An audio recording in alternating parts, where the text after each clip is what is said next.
নমস্কার বন্ধুরা, আজ আমি হাজির হয়েছি খুবই ইউনিক একটা রেসিপি নিয়ে, যার নাম দিয়েছি ক্যাপসিকাম চিকেন। রেসিপিটি সম্পূর্ণ আমার নিজের বানানো, কোনো কিছু মশলা বাটাবাটির ঝামেলা কিন্তু নেই। এটি আপনারা বাড়িতে কিন্তু অবশ্যই তৈরি করতে পারবেন। তার জন্য প্রথম থেকে শেষ পর্যন্ত ভিডিওটি অবশ্যই দেখতে হবে। পমস কিচেনে আরও একবার সকলকে স্বাগত জানিয়ে শুরু করছি আজকের রান্না। ক্যাপসিকাম চিকেন বানানোর জন্য প্রথমে একটা কড়াই বসিয়ে দিয়েছি। এবার ওই কড়াইয়ের মধ্যে দিয়ে দেবো 3 থেকে 4 চামচ সাদা তেল। তেলটা একটু গরম হয়ে যাক, এরই মাঝে আমি দিয়ে দেবো বেশ কিছুটা পরিমাণ বাটার। বাটারটাকে আমি একটু এভাবে খুন্তির সাহায্যে মেল্ট করে নেব। বাটারটা দেখুন মেল্ট হয়ে গেছে। এবার আমি এর মধ্যে দিয়ে দেবো গোটা গরম মশলা, 4 থেকে 5টা ছোটো এলাচ, 4 থেকে 5টা লবঙ্গ, আর হাফ ইঞ্চির মতো দারুচিনি, আর একটা গোটা শুকনো লঙ্কা। এবার এর সব কিছুকেই একটু তেলের মধ্যে আমি কিন্তু ভেজে নেব। গোটা মশলাগুলোকে তেলের মধ্যে বেশ খানিকক্ষণ ধরে কিন্তু আমি একটু ভেজে নিয়েছি। এবার এই তেলেই আমি দিয়ে দেবো 1 চামচ গোটা জিরে। জিরেটাকেও ঠিক কয়েক সেকেন্ড এরকম তেলের মধ্যে একটু ভেজে নিতে হবে। তারপর একটা গোটা ক্যাপসিকাম এবং টমেটো আমি চোখো চোখো করে কেটে রেখেছি, সেটা এবার আমি দিয়ে দেবো। ক্যাপসিকাম এবং টমেটোটাকে কয়েক সেকেন্ড একটু তেলের মধ্যে কিন্তু আমি এবার ভেজে নিলাম।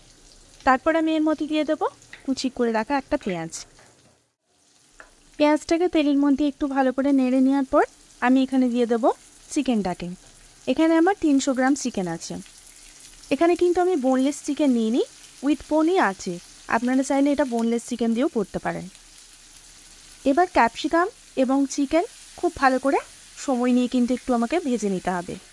দেখবেন চিকেন থেকে কিন্তু প্রচুর পরিমাণে জল বেরিয়ে আসবে।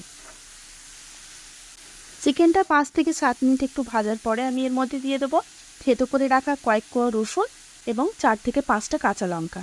এটাকে আমি থেতো করে রেখেছিলাম। আবারও বলছি, ঝালটা অবশ্যই আপনাদের আন্দাজ মতো দেবেন। ঠিক এইভাবে 5 থেকে 7 মিনিট ভেজে নেওয়ার পর দেখবেন চিকেনের গায়ে হালকা লাল রং কিন্তু চলে এসেছে। এবার আমি এর মধ্যে দিয়ে দেবো গুঁড়ো মশলাগুলোকে। প্রথমেই দিয়ে দিচ্ছি 1 চামচ ধনে গুঁড়ো, 1 চামচ জিরের গুঁড়ো, হাফ চামচ হলুদ গুঁড়ো ও 1 চামচ কাশ্মীরি রেড চিলি পাউডার। এবার মশলার সঙ্গে মাংস খুব ভালো করে একটু মিশিয়ে নেব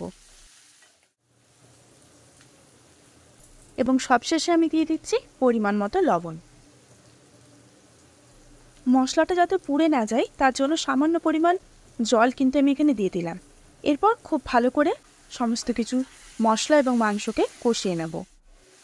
2 থেকে 3 মিনিট ঠিক এইভাবেই কষিয়ে নেওয়ার পর আমি এখানে দিয়ে দিচ্ছি 2 চামচ টক দই। এবার খুন্তির সাহায্যে খুব ভালো করে দইটাকে মিশিয়ে নেব। আপনারা চাইলে প্রথমে বাটির মধ্যে মিশিয়েও কিন্তু এটা দিতে পারেন। দইটা দেওয়ার পরেই কিন্তু দই থেকে কিছুটা জল বেরিয়ে আসবে। এবার আমরা এর মধ্যে দিয়ে দেব 1 চামচ চিনি। এবার খুব ভালো করে মিশিয়ে নিয়ে একটা ঢাকা দিয়ে ঢেকে রেখে দেবো 10 মিনিটের জন্য। 10 মিনিট পর দেখুন কালারটা কতটা সুন্দর হয়েছে। চলুন দেখি চিকেনটা কতটা সেদ্ধ হয়েছে। চিকেনটা দেখুন 80% মতো কিন্তু সেদ্ধ হয়েই গেছে। আরও 10 থেকে 12 মিনিট রেখে দেবো, তাহলে কিন্তু আমার রান্নাটা একদম কমপ্লিট। তাই আবারও 10 মিনিটের জন্য ঢাকাটা দিয়ে দিলাম। 10 মিনিট হয়ে গেছে, চলুন দেখে নেওয়া যাক। আমার কিন্তু ক্যাপসিকাম চিকেন একদম রেডি। এবার গ্যাসটাকে আমি অফ করে দেবো এবং স্ট্যান্ডিং টাইমের জন্য রেখে দেবো 15 থেকে 20 মিনিট পর। তারপর গরম গরম সার্ভ করব ক্যাপসিকাম চিকেন। বাড়িতে যদি এরকম অল্প চিকেন থাকে তাহলে অবশ্যই একদিন ক্যাপসিকাম চিকেন বানিয়ে দেখুন, খুবই টেস্টি খেতে হয়। আপনারা অবশ্যই বাড়িতে একবার তৈরি করুন এবং আমাকে কমেন্ট করে জানান আমার এই রেসিপিটা আপনাদের কেমন লাগলো। আমার রেসিপি যদি ভালো লেগে থাকে তাহলে অবশ্যই লাইক, শেয়ার, কমেন্ট করবেন। আর আমার চ্যানেলে নতুন হয়ে থাকলে অবশ্যই চ্যানেলটিকে সাবস্ক্রাইব করবেন। সুস্থ থাকবেন, ভালো থাকবেন। আবারও দেখা হবে অন্য একটি রেসিপির সঙ্গে।